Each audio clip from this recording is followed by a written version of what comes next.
The AFC East in 2021 will largely be viewed from the public eye in how well the Buffalo Bills do, but it will also be viewed in terms of how Zach Wilson does as a rookie and how Tua Tagovailoa does in his second year.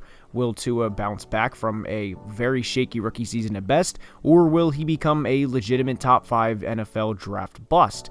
The AFC East will certainly be a fun division to watch in 2021, and obviously we will see the New England Patriots as well. Will Mac Jones start by week 5 or week 8, or will Cam start for mostly the whole season, and maybe Mac just gets some reps in at the end of games, whether the Patriots are up by 3 scores or if they, God forbid, are down 3 scores, and Mac is in just for garbage time to see how he does against NFL competition. There is certainly going to be a lot to watch in the AFC East in 2021, and as we did last year, and a lot of you guys may have found my channel through doing the division breakdowns and preseason division breakdowns, we are going to do them all again in 2021. It is a very fun thing to do as we break down each and every team, how their schedule goes, and what could go wrong for them and what could go right for them. So before we dive into every team, please like the video and subscribe to the channel, as each only take a second to do and it would be very much appreciated.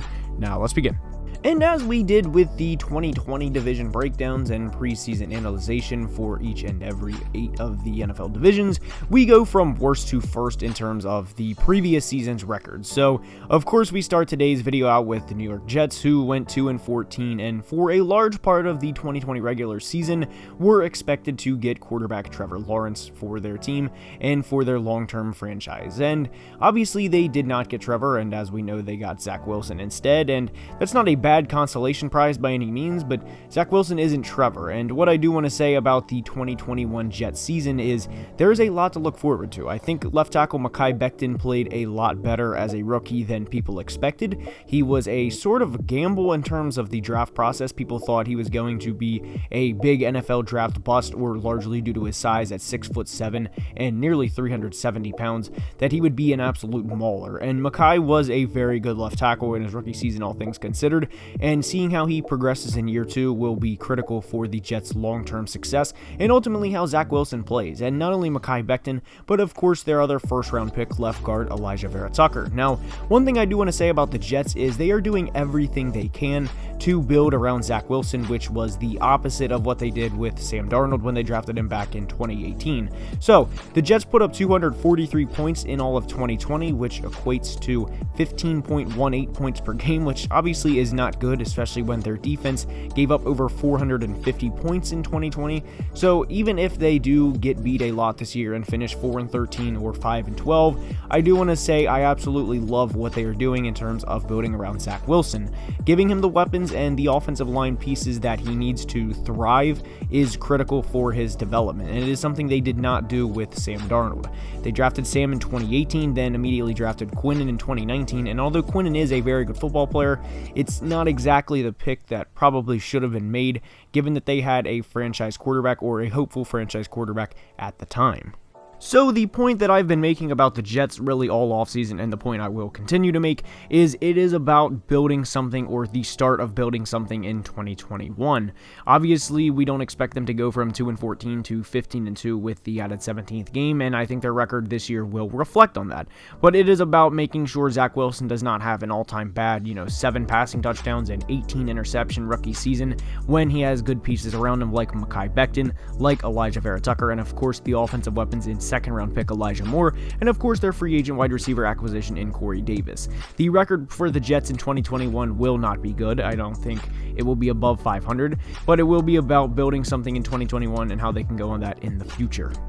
Now we move on to the New England Patriots, who had a very busy offseason in terms of signing players, and obviously they went 7-9 last year and bottomed out in terms of the Bill Belichick era, and obviously Bill could not have been happy to go below 500 while Tom Brady won a 7th Super Bowl while his team missed the playoffs. So having said all of that, I fully do think the Patriots will be back in 2021. To what extent, I don't know, but I do think they will have at or around double digits. I wouldn't be surprised if they go 9-8, and I also wouldn't be surprised if they go 11-6. They made all of those moves this offseason for a reason, and it could very well take a couple of games to get back in sync with everybody, given that they are a lot of free agents, but I do think they will split with Buffalo, and I think they'll also split with Miami, and I don't think they're going to sweep either team or necessarily get swept by Buffalo or Miami unless Josh Allen or Tua just have absolute monster games in Gillette Stadium. And I ultimately do think, given that I gave their predictions for Buffalo and Miami, I do think the Patriots will probably sweep the Jets. That's just my honest opinion. I think their roster is more complete than the Jets at this point in time.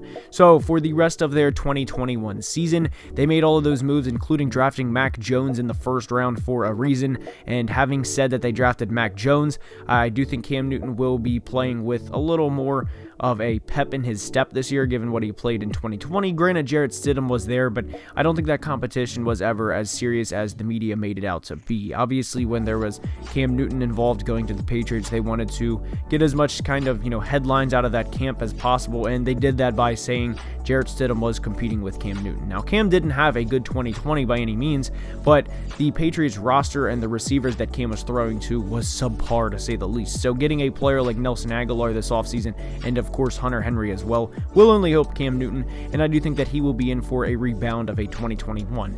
Not to the point where I think he'll be a comeback player of the year award winner, but I do think he will have a solid 2021, and I do think with the Patriots acquisitions on defense that they will be back in the playoffs or around the playoff hunt, to say the least.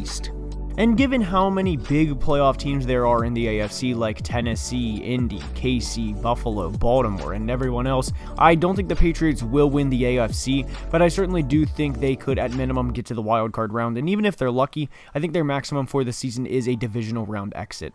And the next team, of course, is the Miami Dolphins, who barely missed the playoffs in 2020, and that was with a very old quarterback in Ryan Fitzpatrick, who, as we know, has very high highs, but conversely has very low lows.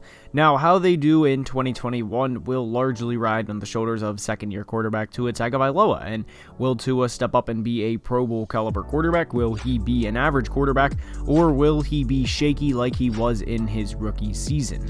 Now, they went 10-6 last year, and like we said, the only question is, how will Tua perform in 2021? If Tua plays like absolute, for lack of a better term, dog water, then they're going to have a very long year. Now, what's going to save them is the very impressive corner tandem they have in Byron Jones and Xavier Howard. And Xavier, I do think, is very underrated. He had a 10-interception season last year, which in this day and age is absolutely unheard of because of analytics and simply teams, being a lot smarter than they were back in the days where players would have double-digit interception seasons. And Xavier's 10-interception season in 2020, with the era that we are in now, I think could be argued that it is more impressive than what some of the older guys had, even in 14-game years, in a lot of eras where they simply didn't throw the football, because a lot of the times those guys would just rack up numbers on the defense because quarterbacks and other teams would just try to throw right at them, and there wasn't really a whole lot of logic like there is now, and a lot of analytics saying, don't do this or do that in that situation. So for Xavier to have the season that he had last year was obviously nothing short of spectacular. Now, the defense will keep them in a lot of games, and it's going to come down to, like we said, Tua. How will he play in 2021? I do think his system that he will play in this year is a lot better than what it was last year. It'll be more tailored towards him, and having said that, he should at minimum perform a lot better because the situation and the system that he was in last year was more tailored towards Ryan Fitzpatrick, and it was not good, and we saw the results, to say the least. Now, will I think Tua will step up and have a Patrick Mahomes year 2? Absolutely not. To predict him to have 50 touchdowns and 5,000 yards after the shaky year he had would be asinine, to say the least. But I do think Tua can step up and be a minimum average caliber quarterback, get the Dolphins to the playoffs, and I do think at minimum we will see the Dolphins win 10 to 11 games and possibly be in the playoffs and be very close like they were in 2020. And now we get to the part of the video where a lot of people expect me to, and rightfully so, to praise the Bills. And if you expected that, then you would assume correctly. The Bills are going to be very good in 2021. And the only thing that really, I don't want to say, is going to be bad for them, but what scares me a little bit in 2021 for the Bills, and Bills fans, at least hear me out when I say this, as of now, Josh Allen is, I don't want to say a one-year outlier, but in a sense, he kind of is. In 2018 and 2019, his completion percentage and his throwing from the pocket ability, let's just be honest and call it what it is. Josh Allen was a thrower, and in 2021, he truly became a quarterback, and a lot of that, though, not all of it to be clear, because Josh still had to make the plays, but a lot of it came down to having a true number one receiver in Stephon Diggs. Obviously, Josh had to make a lot of other plays, and Josh is a lot more than just a standard pocket passing quarterback, because he's a very good runner and he's a very good player outside of the pocket. But Josh, in a sense, has to prove it again, similar to what Patrick Mahomes had to do in 2020 after he had, and really 2019 too for that matter, after he had a very good rookie, I mean not really rookie season, but in a sense his first year starting. And it was Josh's third year starting, and he's going to have another good season, because as of now, like we said, it is just one good season amongst two honestly mediocre years. And I do think the Bills will be very good in 2021, and their roster is very complete. There's a reason they went to the AFC Championship game last year. You don't get that far and win multiple playoff games by luck. Now, obviously, there have been teams that have got to championship games and ultimately Super Bowls before due to things that went in their favor heavily, but the Bills absolutely dominated the Ravens in their playoff game 17-3, and that was in the divisional round against a former MVP quarterback in Lamar Jackson. So it's not like they have just Josh Allen, and if Josh screws up, then they're done. Now, if Josh has a bad 2021, then the Bills season gets a lot harder, but I simply don't think that will be the case. He proved last year how good of a player he is, and I certainly do think he will do that again. Now, 47 touchdowns is going to be hard to replicate even with another game, but to expect Josh Allen to have 33 touchdowns to maybe 10 interceptions and have 4,500 to 5,000 passing yards is certainly not out of the equation, and it's something I certainly think that will happen in 2021. So for the Bills, anything less than a division title and anything less than a divisional round playoff appearance, to me, heading into the year, assuming injuries go their way, of course, and they don't have Josh Allen and Diggs and everyone else go down, it would be a letdown if they didn't get at least that far, and if they didn't at least win a division title and host a playoff game for the first time in a while for Bills Mafia. So I do think the Bills will win the division, followed by the Dolphins, then the Patriots, and the Jets. And honestly, I know that's very bland, and I just don't think Tua will come in and throw 40 touchdowns and take the league by storm. So I do think the Bills are the safe bet. I do think the Dolphins will end up making the playoffs. The Patriots could very well. It'll be close, don't get me wrong, but with 3 playoff teams, anything could happen. And the Jets, I do think it will be a rebuilding year, and not surprisingly, I don't think they will make the playoffs. So anyways, that's all I have for today's video. I hope you enjoyed, and if you did, please leave a like and subscribe to the channel. It would mean the world, and we are very close to 25,000, so I cannot thank you guys enough for the support, and it truly means the world. And until next time, have a great day. Love you guys. Deuces. Peace.